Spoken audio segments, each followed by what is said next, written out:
Bom, agora nós veremos algumas medidas de variabilidade que são bastante importantes na experimentação. A primeira delas é a variância. O que a variância mostra? Mostra o quanto distante cada valor que tu coletou ele está do valor médio. Então a variância, para se calcular ela, então se faz um somatório do valor observado menos a média elevado ao quadrado dividido pelo número de observações menos 1. Então essa aqui é a fórmula. Então nós vamos usar ela no Excel na sequência para obter a variância, certo? Desvio padrão. Então o que o desvio padrão ele nos informa? Ele dá uma noção da magnitude do erro que a gente tem no conjunto de dados. Quanto maior esse desvio padrão, maior é a variação entre as repetições dentro do mesmo tratamento. O desvio padrão geralmente ele vem em tabelas, gráficos de artigos científicos, como um dos exemplos é como o apresentado aqui. Então aqui tem a média de notas obtidas para teste de aceitação de cultivares de banana grupo maçã. Então aqui tem a média, seguida de mais ou menos o desvio padrão, ou seja, uma magnitude do quanto esse valor está longe da média deste tratamento. Então aqui tem para cor, aroma, textura e sabor. Quanto maior esse valor, mais variação tem entre as repetições. E o coeficiente de variação? Então o coeficiente de variação está relacionado com essas medidas anteriores. Ele dá uma precisão em termos percentuais do quão distante aqueles dados estão da média. Então, qual que é o desvio? E para calculá-lo, se faz 100 vezes o desvio padrão dividido pela média. Então, nós vamos fazer depois no Excel essas medidas. Bom, variação ao acaso. O que é variação ao acaso? Como o próprio nome diz, ela é aquela que ocorre devido a fatores que a gente não controla, ao acaso.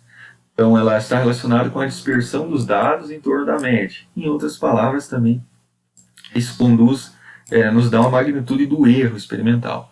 Então, essa variação ao acaso, devido a efeitos aleatórios, ela informa ou ela está relacionada com essa variabilidade que a gente viu anteriormente, que nós conseguimos identificar analisando os dados. Então, o pesquisador ele deve estar atento a todas as fontes controláveis no seu experimento. Ou seja, tem que conduzir um experimento de forma que você controle todos os fatores e modifique somente os tratamentos. Então você vai aplicar um determinado, por exemplo, um produto para estimular a brotação de videiros, por exemplo. Então tu tem que ter tudo mais homogêneo na tua área experimental, exceto os diferentes tipos de indutores da brotação, por exemplo. Então, a única coisa que se deseja que tenha variação entre as unidades experimentais vai ser esses diferentes indutores da brotação. Tem que se cuidar para não ter outras fontes de variação, para não inflacionar a variação ao acaso, que em outras palavras é inflacionar, ou seja, aumentar o erro experimental.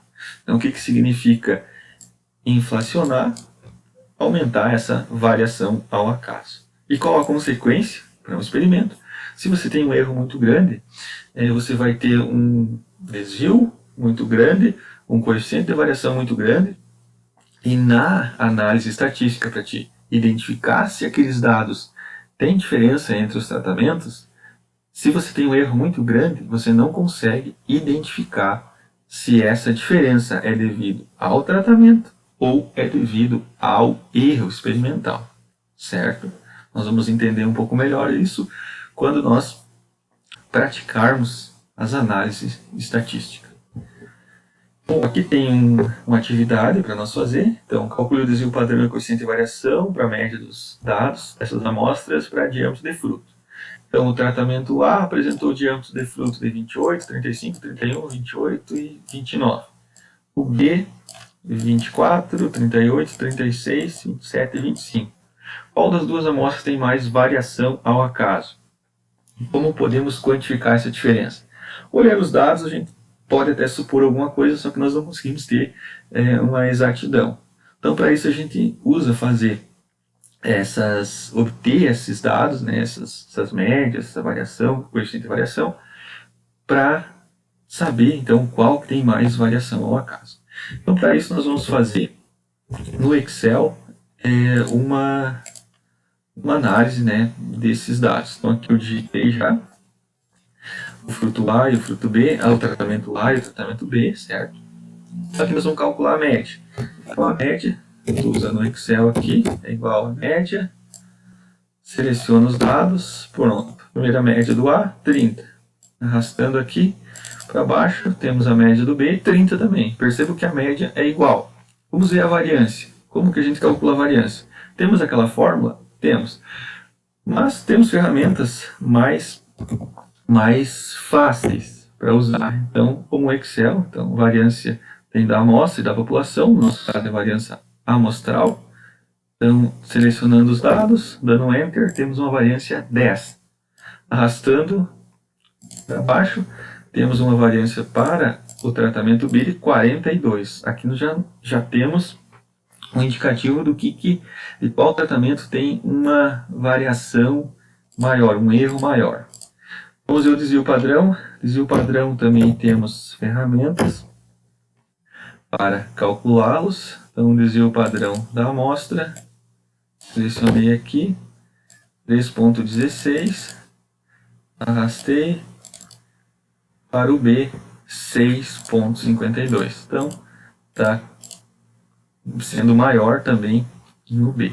Coeficiente de variação. Então, como que se calcula o coeficiente de variação? É igual a 100 vezes o desvio padrão dividido pela média. Então, desvio padrão, selecionei a célula dele, dividi pela média, fechei parênteses, igual. Temos um desvio padrão de 10.5 para o tratamento A e um desvio padrão de 21.7. Esse aqui é por cento, desvio padrão em percentual. Temos 21.7 para o tratamento B. Então, qual esses dois tratamentos possuem uma variação maior, uma variabilidade maior? É o B. Então, percebo que o B ele tem um maior coeficiente de variação, maior desvio padrão, maior variância. Se nós olharmos os dados aqui, percebam que, lembram que a média é 30, né? Qual desses dois grupos temos dados mais distante da média, ou seja, uma variação maior, um erro maior? No B, então nós temos 24 aqui como sendo o menor valor e o maior valor 38. Aqui no A nós temos o 27 sendo o menor valor e 35 sendo o maior valor. Percebam que eles estão no A, esses dados eles estão mais próximos do 30, estão mais próximos da média. Quer dizer o quê? Quer dizer que o erro experimental é menor no tratamento A. Então, por isso ele tem um coeficiente de variação menor e tem, portanto, um erro menor, certo? Aqui tem um outro exemplo, só para nós introduzir o conteúdo seguinte, que é o efeito de dois produtos, A e B, na incidência de podridão em pêssego. Por exemplo, o produto A teve 50% de incidência numa repetição, 35% na outra, 65% na outra e 70% na outra. O produto B teve 40% numa repetição, 45% na outra e 75% na outra, e na quarta repetição 40%. A média disso, produto A 55% de incidência, produto B 50%. Então, como estamos falando de incidência de podridão, quanto menor, melhor. Podemos dizer que o produto B ele é melhor? Não, não podemos afirmar isso. Por quê? Apesar de ele ter um percentual menor, nós não temos uma análise estatística em cima desses dados. Então, somente pela coleta desses valores aqui, nós não podemos afirmar que o produto B é melhor. Não podemos sem antes ter uma análise estatística. Para quê? Para verificar o que nós vimos anteriormente sobre o erro experimental. Então, se eu plotar esses dados aqui em um gráfico e usar uma escala aqui de 47% a 56%, percebam que eu posso visualmente tender a ser enganado. Concordam comigo? Percebo que o B aqui deu uma barrinha pequena e o A uma barrinha grande. Então eu posso frisar que, nossa, o B é excelente, mas você vai ver a escala é pequena. Então tem mais essa pegadinha para se cuidar. Além disso, qual que é o outro problema? Não temos análise estatística para saber se esse produto A e o B eles são diferentes.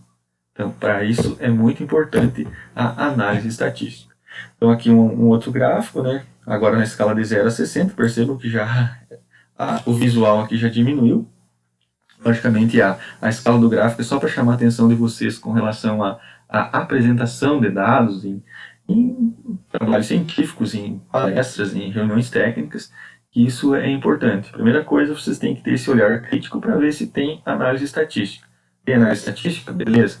Qual que é o coeficiente de variação? É um coeficiente de variação baixo? Quanto menor o coeficiente de variação, melhor. Ou seja, menos erro teve naquele experimento. Então, mais confiável é esses dados. Então, são pontos, né, importantes para nós ter esse olhar mais crítico com relação à experimentação agrícola e também de compreender a importância dela para a evolução, né, do conhecimento, né, para a construção do conhecimento na área agrícola. Então, qual o produto melhor? Devemos fazer análise estatística para identificar se o B é melhor mesmo que o A. Certo? Ficamos por aqui. Até a próxima.